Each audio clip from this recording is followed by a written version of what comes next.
እዚህ ላይ ካለው ከምንም ሳትል ፈርጅሃ ምን ማለት ነው? ሀ ብቻ ነው። ሀ ደግሞ የሴትነትን የሷን ማመልከቱን ነው። በቃ ጃኒ ቴንክ ዩ የሷ ምን ተርጉማት። የሷ ምን ብልት ማለት ነው። አልተጠየቅም ብራዘር፣ አንተ ከኔ ጋር አይደል የምታወራው? አልተጠየቅም።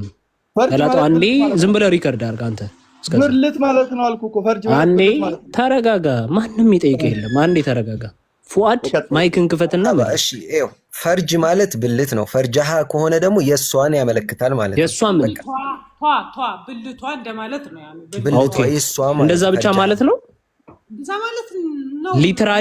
ሊትራሊ ም ብሎ የሚጨርሰው ቃል አይደለም። እንዴት እኔ ማለት ብልት ጨረሱት እናንተ። ሊትራል ቃል ማለት ነው። እምስ እኔ እለዋለሁ፣ ችግር የለውም። በቃ ያ ከሆነ ቀዳማት ተሳስተሃል። ያውም አይደለም በአረበኛ ያውም ፈርጅ ማለት ነው። ተርጉም ይመጣሉ። ንጽህና ያውም አረበኛ ላይ ማለት ነው። ስማኝ ሸሪዓን ያውም የሸሪዓ ከሆነ ንጽህና በሚል ነው ፈርጅ በሚለው ፈርጅሃ ከሆነ ንጽህናዋ እምስ ነው ብሏል። ቆይ ፈርጅሃ እሙሙ ነው ብሏል። ስለዚህ አላህ እዚህ ጋር እያለ ያለው ንጽህናዋ ላይ ነፋንባት ነው እያለ ያለው ምንድን ያልከው? እሙሙ ማለት አይደለም። ቆይ አይ ፈልጓለሁ። አንዴ ፏድን ፈልጓለሁ። ድሮንንና መሐመድ አንዴ ዝም በል። ሰው ሲጠየቅ ተራ በተራ ያውራ። አንዴ ተረጋጋ። ንጽህናዋ ላይ ነፋንባት እያለ ነው። አላህ ይፍርጅ ሐሚክ። ድሮኑ ተረጋጋ ብራዘር፣ ገና አንተን ፈልጋለሁ። ኦኬ ይስማማል። በፏዳ ሀሳብ ይስማማል። መጀመሪያ ከራስ ምታት ከመሐመድ ጋር እያወራ የነበረው ማሜና ራስ ምታት ከመሐመድ ጋር ይቀጥል ወይስ ከራስ ምታት ጋር ይቀጥል? ለምን ቆስጤ ከመሐመድ ጋር ሲያወራ የነበረው እፈልጋለሁ። ራስ ምታት ከራስ ምታት ጋር ነው ነገር ልናገርና እኔ ለራስ ምታት ተውለታለሁ። አንዴ ልናገር ፈርጃ አይማን ለምን በቃ እሱ የሚናገር ከሆነ እሱ ጋር ትቀጥላለህ ወይ አንተ የምትናገር ከሆነ አንተ ትቀጥላለህ። እሱ ማብራሪያ አይሰጥም።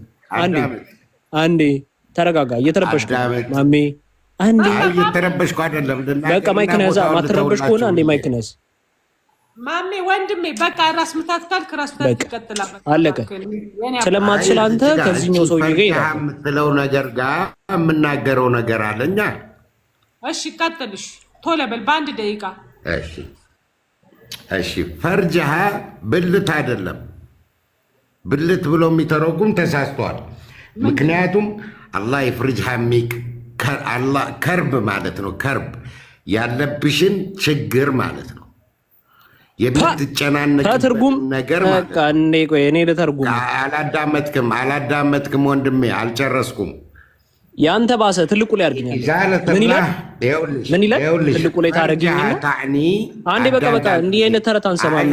ትልቁ ላይ አድርገኛል። እኔ አቆሜልኝና አንዴ ጉዱን ላሳየው። ቁርአኑን ጉድ ላሳየው። ምን ይላል? ደቂቃ ወሰድና ተናገር ብላለች። አንብቡት። ምን ይላል? አንድ ጊዜ ደቂቃው ወሰድና አንዴ እየተረበሽክ ነው አንተ። ማይክን ያዝ። ምን ይላል? አንብቡት። የሙስሊሞች አምላክ አላህ እንዲህ ብሎ ነው የሚናገረው። በዚህ ነው እየተሸማቀቁ ያሉ።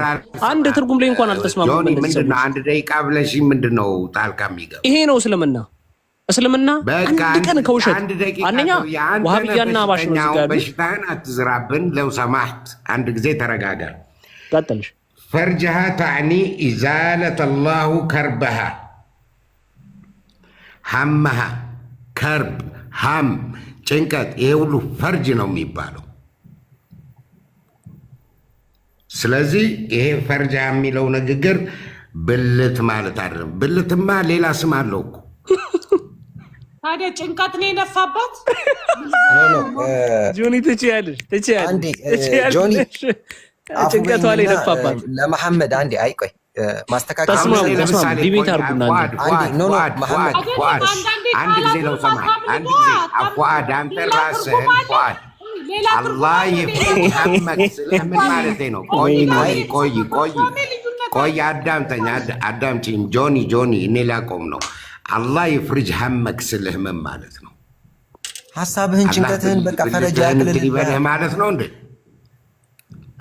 እዚህ ጋር የተጠቀመው ምንድነው ነው? ለመርየም እዚህ ጋር የተጠቀመው ምንድነው? ንገረናል መሐመድ። አንዴ አሁን አፉ በሉኝና ጭንቀቷን ያለችበትን ጭንቀት ነው። አንዴ ቁርአን አፉ በለኝና ማለት ነው። እኔ ሐቂቃ በዲን ሲሆን የሆነ ያወቁትን እንደ እስልምና ነው የምናገረው። ፈርጅ የሚለው ቃል ወላሂ 8 ጊዜ ቁርአን ላይ ተጠቅሷል። በትክክለኛ ብልት በሚለው ቃል ነው የተጠቀሰው። 8ም ጊዜ ቦታ ላይ ሲጠቀስ ቁርአን ላይ ፈርጅ ማለት በቃ ብልቷን ነው የተባለው። ከዛ በኋላ ግን ብልቷን ብሎ እነሱ ወነፈህና ምናምኑን ማብራሪያው ላይ ኢብኑ ከሲር ተፍሲር ላይ ገብተን ማየት እንችላለን እንጂ ፈርጅሃ ማለት ፈርጅሃ ቁርአን ላይ 8 ቦታ ተጠቅሷል ብልት በሚል ነው እኔም ማቀው። እሺ በቃ ከድሮኑ ጋር ቀጥላ ሆኖ በቃ እነሱ ዲቤት ሰዓት እያዘላቸውና ዲቤት ያደርጋሉ። ጉዳዛ ድምጽ አለ። ጉዳ ይገብተሻል። በርስ ዲቤት ያርጉ ይሻላል። ዲቤት አድርጉ እናንተ። አንደኛ እናንተ እርስ በርሳችሁ ያልተማመናችሁትን አረብኛ ከኛ ከክርስቲያኖች ጋር ሽምጥጥ አድርጋችሁ በሉ ብሎ ስለሰማ አንዴ ቆይ ፏድ እያወራው ነው ማስተካከያ የምታረገው ስማኝ እያወራው እናንተ ስታወሩ ጸጥ ሳይሆን አይገብቶኛል። መሐመድ እናንተ ስታወሩ ነው ጸጥ ብያለሁ። አይ አንዴ ቆይ ማስረጃዬን ከፍ አድርግኝ ስላላወራው ቁርአኑ የተናገረው ብቻ ነው ሐቅ። እኔ ያለው መሐመድ ያለው ሳይሆን ቁርአኑ ባለው መሰረት ነው። ቴንክ ዩ አመሰግናለሁ። ቁርአኑ ምንድነው የሚለው ብለን ስንመለከት ይኸው ቀጥታ ትራንስሌት ይደረጋል። ወንድማችንም ትራንስሌት አድርጎ ነበረ ፎይታ ምናምን እንትን ምናምን እያለ ሲያሳየን የነበረው ወንድማችን አንተ ባልከው መሰረት ይኸው ትራንስሌት አድርጌልሃለሁ። ምንድነው የሚለው እስቲ አንብቡት። እናንተ ጨርሱት። እናመሰግናለን። ይሄ ባይዘው ቅድም ያመጣሁት ለምንድን ነው ቢል ምን ችግር አለው? እኔ እኮ ይዳዝማ ተብለኝ ለምን ሰዓት ትገባለህ? በስነ ስርዓት ስጠብቅህ ነበረ። አሁን ደግሞ ለኔ እኔ አላወራሁም። እነሱ ወንድሞች ነበር ሲያወሩ የነበረው። አንዴ ተረጋጋ። እኔ ስጨርስ ታወራ። ወንድሞች ማይክ ያዙ። አንዴ ቆስቴ ወንድሞች ማይክ ያዙ ሁላችሁም እና እሺ አሁን ትቀጥላላችሁ። ልቀጥል በቁርአንና በመጽሐፍ ቅዱስ ዙሪያ የለ ደቂቃ ልስጣችሁ ፕሊስ። የተጀመረው ይቻላል። አንዴ እኔ እያወራሁ ስለሆነ ማላ አትግባ። ድሩን ያ ማለት ከተጀመረው ላይ ጀምረህ ነው የምትቀጥለው። ገባህ ሀቢቢ? አሁን ካላችሁበት ላይ ጀምረህ ትቀጥላለህ። መልካም፣ በጣም በደስታ ጃኒ። ከኔ ጋር ማውራት የሚፈልግ ማንም ሰው አንድ ርዕስ ላይ ያወራል።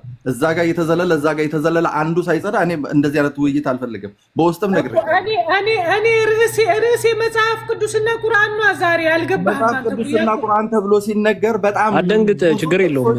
ኧረ ቆይ አንዴ ቆስጠንጢና ድሮንን ልላክብህ። ኧረ አንዴ ጊዜ ቆይ ፈልግሃለሁ በጣም ያ አላህ። እሺ እዚች ርዕስ ላይ አውራና አንተ እዚች ርዕስ ላይ አውራና ለሌሎች ወንድሞች ልቀቅ። ኧረ እሱን ፈልገዋለሁ በጣም ስለምፈልገው ቁርአኑ ምን ያህል አለው ስለሚል ቀጥልና ለሌሎች ወንድሞች ልቀቅ። ምክንያቱም እኔ ርዕሴ ዛሬ ቁርአንና መጽሐፍ ቅዱስ ነው። እውነት የኛ መጽሐፍ እውነት ነው፣ የነሱ መጽሐፍ በፍጹም የእግዚአብሔር ቃል አይደለም። በቃ ውድቅ እያደረጋችሁ የምትቀጥሉበት ነው። ዛሬ ርዕሴ ነው ይሄ የኔ ርዕስ። እሺ በጣም ጥሩ፣ በጣም ቴንክ ዩ። ስለዚህ በዚች ላይ ማራፈለት ሰዓቴን አንዴ ያውራ እስቲ ድሮ ነው እኮ በዚች። እሺ ንገረኝ እና ልቀጥል። ቶሎ በል። አሁን በደንብ የራሱን አብራርቷል። ቃሏን አውጥቶ አሳይቷል። ለአንቺ ማሳይቶሻል። አንቺ ራስሽ መስክረሻል። አንዴ የኔ ነው ሰዓቱ፣ የኔ ነው ሰዓቱ። ጣልቃ አትግባብኝ። እኔ እያወራሁ ነው። ጣልቃ አትግባብኝ። እሺ ሰዓትን ጠብቀህ ትገባለህ። ሪስፔክት ሰው። በጣም ጥሩ። የእነዚህ ሰዎች ቁርአን ይህንን ርዕስ ለምንድን ነው ወደዚህ ጋር ያመጣሁት? ይህንን ንግግር ለምንድን ነው ያልኩት ከተባለ ወንድማችን ማሚም ቅድም ምን ብሎ ተናግሮ ነበረ? ሹልክ ብለህ አሁን እንደዚህ እንደተሸማቀቅ ትወጣለህ ከእስልምናም ማለት ነው። ወንድማችን ማሚ ምን ብሎ ተናገረ? እንዴት ያምላክ ቃል እንለዋለን? ቆላው የተቀጠቀጠ ብልቱ የተቆረጠ ይላል አለ። ኦኬ ለኔ እኮ ምንድን ነው የምትለኝ ብራዘርዬ? እንደዚህ የምትል ከሆነ ግን በአንተ መስፈርት ያንተ ቁርአን ገደል ይገባል አልኩት። እንዴት ፈርጅሃ እያለ ቃል በቃል እናንተ ተጨርሱት እያለ ይናገራል አምላክህ ሱራ 66 ቁጥር 12 ላይ ብያልኩ። ስለዚህ በራስህ መስፈርት ቁርአንህን ገደል ከተዋል ያምላክ ቃል አይደለም ብለህ ራስህ ብለሃል አልኩት። በዚህ መሰረት ራሳችሁ ሙስሊሞች ናችሁ ገደል የምትገቡት። የኔ መስፈርት አይደለም። እንዲህ ቢል አላህ ኦኬ ዳዝንት ማተር ለኔ ምን እኮ ያገርመኝ። ለእናንተ ግን ራስ ምታት የሆነባችሁ ነገር ግን ይሄውና በመጽሐፋችሁ ላይ ተጽፎ የምትሸማቀቁበት ቃል አለ እያልኳችሁ ነው። እናንተ ግን እርስ በርሳችሁ እንኳን አትተማመኑበትም። ምክንያቱም አንዱ ሌላ ይላል፣ አንዱ ሌላ ይላል፣ አንዱ ሌላ ይላል። ተስማሙ እናንተ መጀመሪያ። ኦኬ ከኛ የተሻለው ነገር ደግሞ ያስማማን ብላችሁ የምትሉ ከሆነ ያው አምላካችሁ እንዲህ ብሎ ነው እየተናገረ ያለው። በደንብ ፖስት ይላችኋለሁ። ስለዚህ እናንተ እንደዛ የምትሉ ከሆነ የሴት ብልት ላይ ምን ይሰራል አምላካችሁ? ምን ይሰራል? የሴት ብልት ምን ጭራሽ ነፋንባት ነው የሚለው። በቃ አለቀ። ስለዚህ የሴት ብልት ላይ አላህ ምን ሊሰራ ነው የሚነፋው? አይ ጅብሪል ነው መጥቶ የነፋው ትላላችሁ። ተጠቃቅሰው ድራሻቸው ጠፋ እንዴ? በቃ ይሄ እኮ ስታይላቸው እኮ ነው። ዋሃብያ ይሄ እንዲህ ነው እኮ። ይሄ እንደዚህ አይነት ስታይል እኮ ነው ያለው። ና ወይ ና አውራ የለም በፍጹም። ያን አካውንት ሪፖርት አድርገው አዘግተውታል። ላሳያችሁ። ያው ተመልከቱት። ያኛውን አካውንት አዘጉት። ምንም ችግር የለውም። በዚህ መጥቻለሁ። ወስኝበት ነው የመጣሁት አካውንቱን። ይመቻችሁ። ምንም ነገር ግን አያስቆመንም እኛን።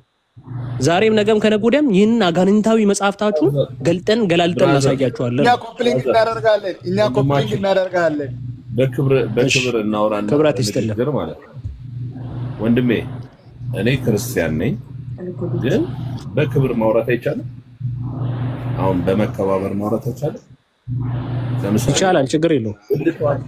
ብልቷን ለማለት አሁን እኔ ባይዘው አረብኛ መናገር እችላለሁ፣ አረብኛ ማውራት እችላለሁ እና ፈርጅሃ የሚለው ቃል እኔ አሁን በአረብኛ ስረዳው ክብርናዋ ማለት ነው። ለኔ እንደኔ ነው ማለት ክብርና ማለት ክብረ ንጽህና ማለት ነው። ፈርጅሃ ክብርና ማለት ነው ብዬ ነው የምረዳው። እና ብልቷ ወንድማችን በጣም በሚያሳዝን ሁኔታ አንተ እንደተረዳው ሳይሆን ቁርአኑ እንደተናገረውና ሙፈሲራኖቹ እንደተናገሩት ነው የሚሆነው። እሺ በጣም በሚያሳዝን ሁኔታ ሙፈሲራኖቹን ባስቀመጡበት መልኩ ወንድሜ የተለያዩ ሙፈሲራኖች የተለያየ ሀሳብ ሊሰጡ ይችላሉ በጉዳዩ ላይ። ግን ይሄ እኮ ያለ ነገር ነው። በተናጋሪዎቹም ክብረ ንጽህና ምን ውስጥ ነው ያለው? ይቅርታ ክብረ ንጽህና ምን ውስጥ ነው ያለው? ክብረ ንጽህና ምን ውስጥ ነው ያለው? እኔ ባይዘው ሊትራሊ አንድ ሴት ድንግልና በብልቷ ነው ብቻ ብዬ አላምንም። አሁን ክርስቲያን ነኝ እኔ ያልከኝ ክርስቲያን ነኝ ያልከኝ ከነ ምግባር አው ክርስቲያን ነኝ እኔ በመጽሐፍ ቅዱስ ማምን በክርስቶስ እንደሞተልኝ ማምን ሰው ነኝ። ግን ክብርና ማለት መሐመድስ ነብይ እንደሆነ ነው የምታምነው? ለምሳሌ አንድ ሴት ለምሳሌ ሰምተኛ መሐመድ ነብይ እንደሆነ ነው ወይ የምታምነው? ምግባራዊ ድርጊቶችን እየፈጸመች ይሰማሃል? ስነ ምግባራዊ ይሰማሃል ወይ? ምልክ አይሰማህም? ወንድሜ አድምጠኝ መጀመሪያ። ይሰማሃል ወይ? መጠየቅ መጀመሪያ መልሰህ። መዳራት ታውቃለህ? መጽሐፍ ቅዱስ ላይ አሰማም። አንዴ ተረጋጋ። መሐመድስ ነብይ እንደሆነ ነው ወይ የምታምነው? ኢየሱስ ክርስቶስን ማመን ሰው ነኝ። እኔ አታምንም፣ ክርስቶስን አታምንም አላልኩም። መሐመድስ ነብይ እንደሆነ ነው ወይ የምታምነው? እኔ አልቀበልም፣ እሱን አልቀበልም። በምንድን ነው ነብይ አይደለም ብለህ ነው የምታምነው? እኔ ለእኔ የተላከልኝ ክርስቶስ ነው ብዬ ነው የማምነው። ክርስቶስ የጠየቅኩህን ለምን አትመልስም? እኔ ስለ ክርስቶስ አልጠየቅኩም እኮ። ስለዚህ እኔ አትጠይቀኛ። ለምሳሌ ቡድሃን ነው ወይ የምታምነው ብትለኝ እኔ ብራዘር መሐመድ ትክክለኛ ነብይ ነው ብለህ ነው ወይ የምታምነው? ምን ነው ግልጽ አድርገህ ታከብራለህ?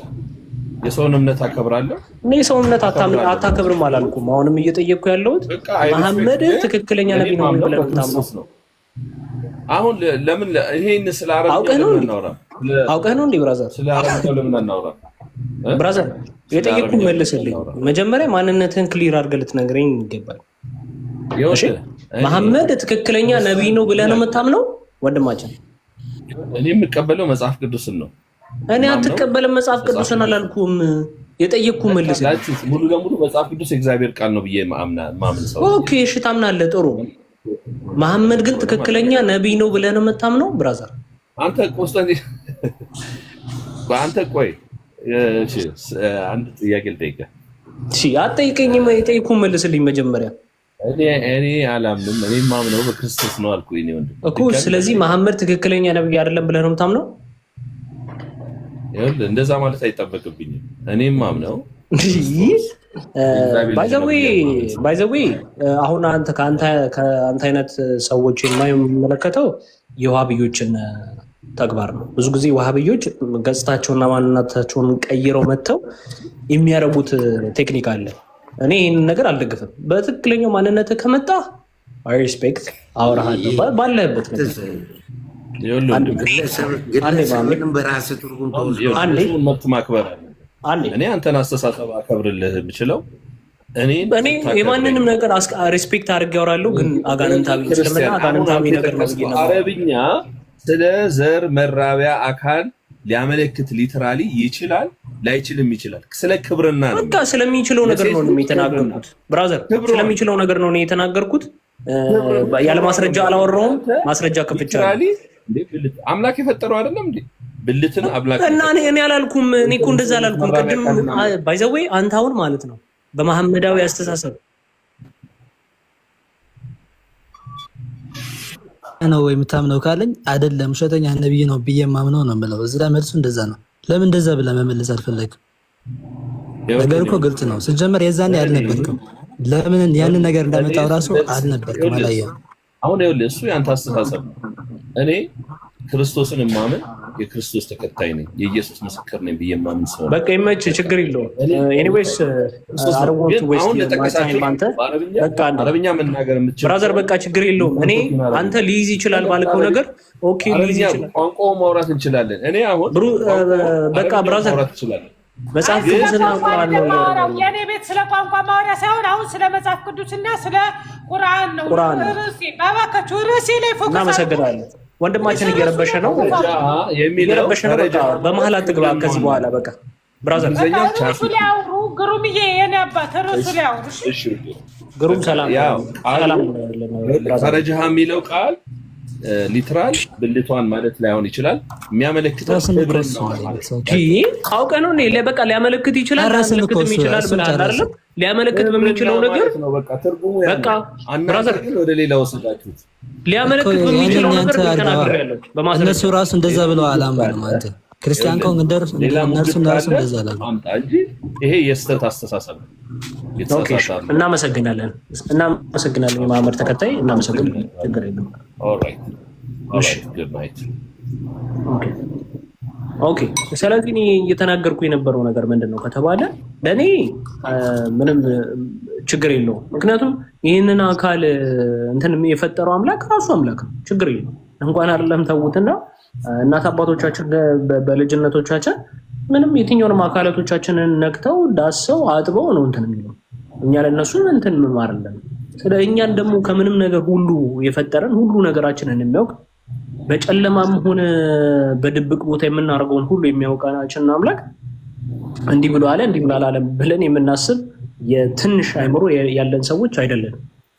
ትንሽ አይምሮ ያላቸው ሰዎች ግን በራሳቸው መስፈርት እንዲህ ብላችሁ የምታምኑ ከሆነ አምላካችሁ አላህ ከስንት ዓመት በፊት ሲቀራው የነበረው ቁርአን ላይ በጥብቁ ሰሌዳ ላይ የተጻፈው ሁሉ ነገር ይኸው የሴት ብልት እንዲህ ይላል። አለቀ።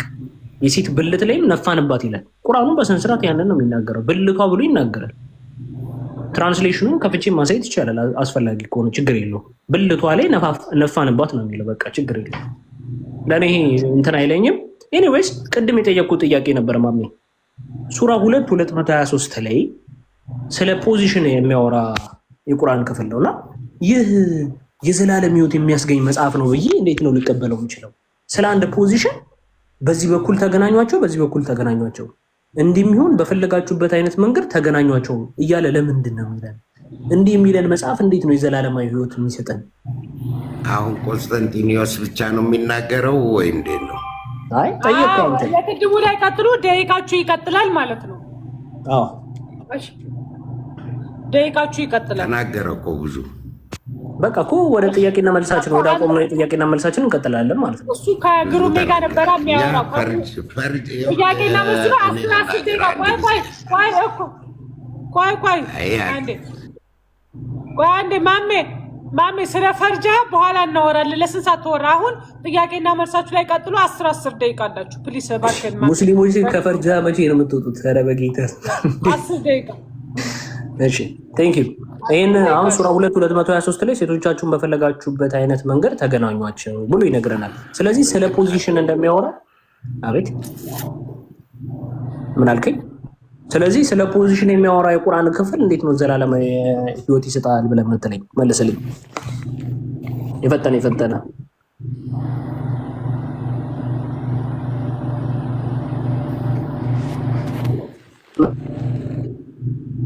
የለም። ሱራ 13 ላይ መሐመድ የልጁን ሚስት ነጥቆ አግብቶ ኔትወርክ አይሰማም እንዴ ጆኒ? ይሰማል። ጆኒ እኔ ጋር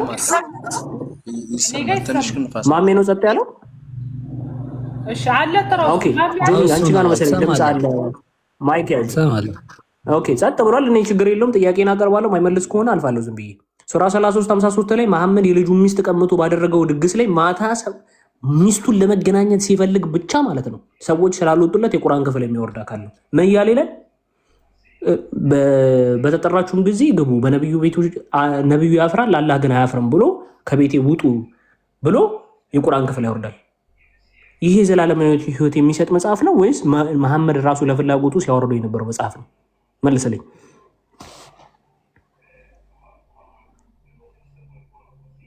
መልስ የለም።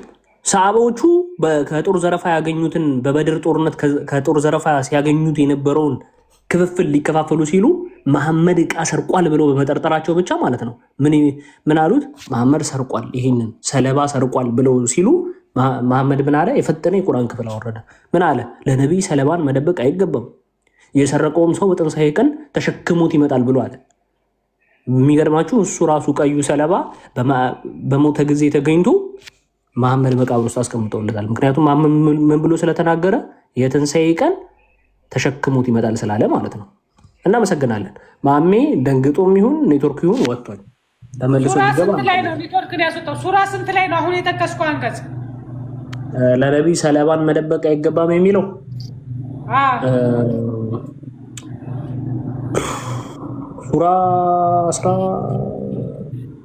ሱራ 6 መሰለኝ። ሱራ 6 106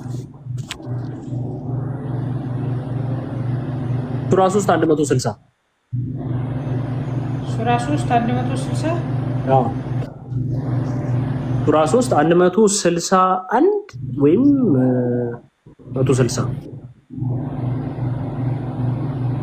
እሺ 160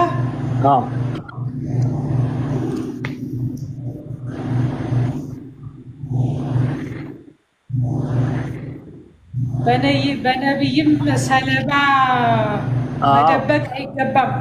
ለነቢይ ሰለባን መደበቅ አይገባም። 61 ላይ ጎበዝ። እሺ አንብቢላቸው። እንግዲህ ይህ ዘላለማዊ ህይወት የሚሰጠው ያለ ቃል ነው። ሰው በትንሣኤ ቀን በደበቀው ነገር ተሸክሞ ይመጣል። ሁሉ ስራዋ ዋጋ ትሞታለች፣ እርሱም አይበደሉም ይላል። አይበደሉም። እሺ ሱራ 33:54 እስቲ አንብቢ። እዛው ምን ይላል? የነብዩ ሚስቶችን ማግባት ለእናንተ የተፈቀደ አይደለም ይላል። ይህ እንግዲህ ዘላለማዊ ህይወት የሚሰጥ እንትን ነው። መሐመድ ከሞተ በኋላ ሚስቶችን አታግቡ ለማለት ምንድነው? ሚስቶቹ እንዳይገቡበት ስለማለት አንድ ቁርአን ክፍል አውርዷል። በጣም በሚገርማችሁ ሁኔታ መሐመድ አይሻን በ18 ዓመቷ በ6 ዓመቷ አገባት፣ በ9 ዓመቷ ተገናኛት፣ በ18 ዓመት ጥሏት ሄደ። ዘላለም ህይወቷን ምን ብላ ነው የሞተችው? ሳታገባ ያለ ወንድ የሚኖረችው ፍሬዋን እንኳን ሳትተካ ማለት ነው። ምክንያቱም ምን በሚል የቁርአን ክፍል የነብዩ ሚስቶች ማግባት ስለማይቻል የራሱን ፍላጎት ብቻ ሲያሳካ ብቻ የኖረ ሰው ነው። አይሻ ራሷ ምን ብላ ተናግራለች? አላህ ያንተን ፍላጎት ብቻ ለማሳካት የሚጠር ነው የሚመስለው ብላ እስክትናገር ድረስ ማለት ነው። ስለዚህ የተለያዩ የቁርአን ክፍሎችን በአማርኛ ትርጉም አይታችሁ ለምን እንደወረዱ ቼክ በምታደርጉ ጊዜ በጣም የሚያስደነግጥ ነገሮችን ትመለከታላችሁ። ይሄ በመሐመድ ፍላጎት የወረዱ የተነገሩ ነገሮች ናቸው እንጂ በፍጹም የዘላለማዊ ህይወት የሚሰጥ ዘላለማዊ ህይወትን የምታገኙበት መጽሐፍ እንዳልሆነ በደንብ ትረዳላችሁ። በደንብ ማለት ነው።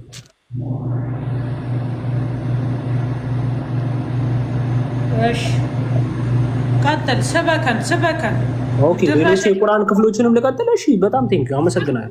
ቀጥል።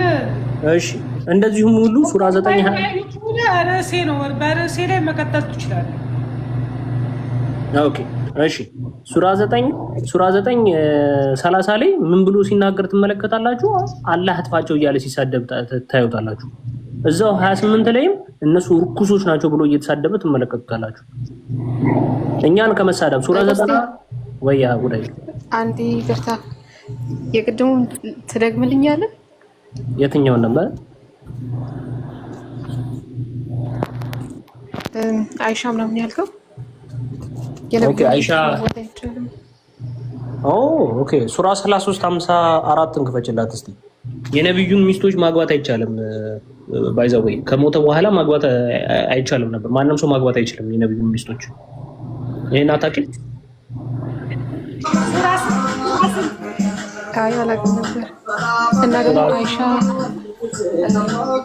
አላህ ያንተን ፍላጎት ብቻ ያሟላልሃል ያለችውንም ቦታ አንድ ላይ በጣም በሚገርም ሁኔታ ክፈችላት እዚህ ሱራ 33 ላይ እና አይሻም ያለችውን ልክፈትላት። አይሻ ያለችው ሐዲስ ላይ ነው ግን ሁዳይ ሳይል ቡኻሪ ላይ 33 ስንት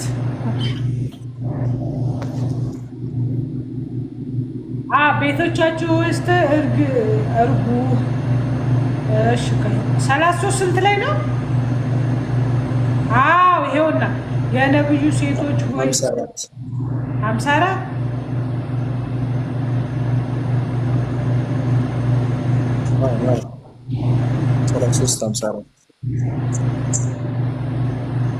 እናንተ ያመናችሁ ሆይ መድረሱን የማትጠባበቁ ስትሆኑ ወደ ምግብ ካልተፈቀደላችሁ ይሄማ እንትን ነው፣ ስለ ምግብ ነው የሚያወራው።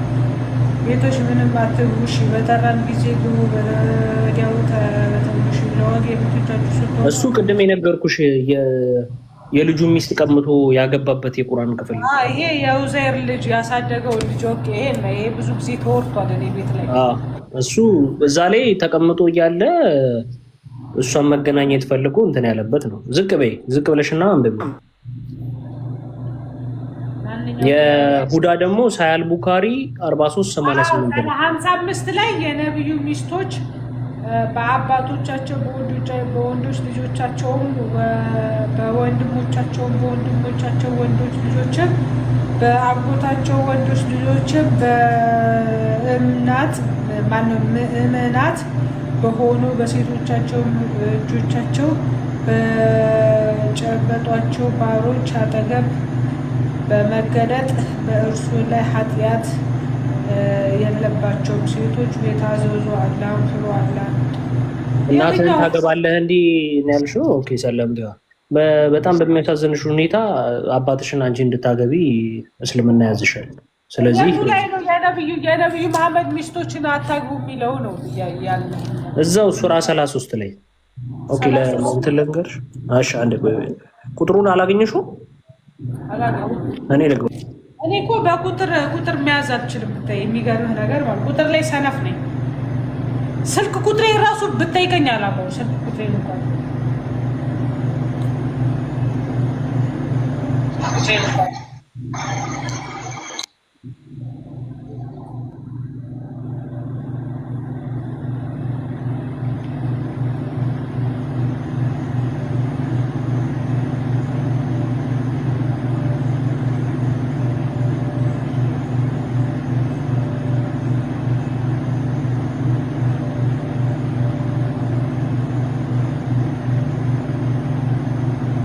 እዛው አንብቢው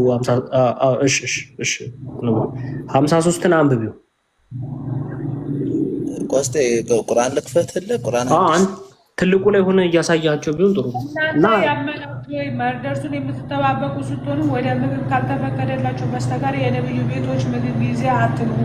ግን በተጠራችሁ ጊዜ ግቡ። በተመገባችሁ ጊዜ ወዲያውኑ ተበተኑ። ለወግ የምትጫወቱ ስትሆኑ አትቆዩ። ይህ ነብዩ በእርግጥ ያስቸግሯችኋል፣ ከእናንተም ያፍራል። ግን አላህ ከእውነተኛ አያፍርም። ዕቃ ለመዋስ በጠየቃችሁ ጊዜ ከመጋረጃ ኋላ ሆናችሁ ጠይቋቸው። ይህ